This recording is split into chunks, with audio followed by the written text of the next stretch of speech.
ইরানের নতুন সর্বোচ্চ নেতার নাম ঘোষণার পরই যেন খেপেছে ইসরায়েল। আয়াতুল্লাহ আলী খামেনির ছেলে মোস্তফা খামেনির নাম ঘোষণার পরই নতুন বার্তা দিল তেল আবিব। ইরানের সর্বোচ্চ নেতা যে হবে তাকেই হত্যা করা হবে বলে কড়া হুঁশিয়ারি দিয়েছেন ইসরায়েলের প্রতিরক্ষা মন্ত্রী ইসরায়েল কাটজ। বুধবার হুঁশিয়ারি দিয়ে বলেছেন, ইরানের প্রয়াত সর্বোচ্চ নেতা আয়াতুল্লাহ খামেনির উত্তরসূরি হিসেবে বেছে নেওয়া যে কোনো নেতাকেই তারা হত্যা করবেন।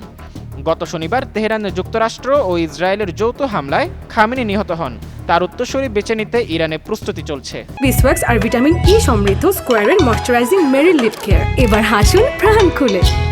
এরই মধ্যে আজ সামাজিক যোগাযোগ মাধ্যম এক্সে দেওয়া এক পোস্টে ইসরায়েলি প্রতিরক্ষা মন্ত্রী লিখেছেন, ইসরায়েলকে ধ্বংস এবং যুক্তরাষ্ট্র, মুক্ত বিশ্ব ও আঞ্চলিক দেশগুলোর জন্য হুমকি তৈরি করতে এবং ইরানি জনগণকে দমন পীড়নের পরিকল্পনা এগিয়ে নিতে ইরানি শাসক গোষ্ঠী যে নেতাই নির্বাচিত করুক তাকে হত্যার নিশানা বানানো হবে। তার নাম যাই হোক বা তিনি যেখানেই থাকুক না কেন, এটা ঘটবে।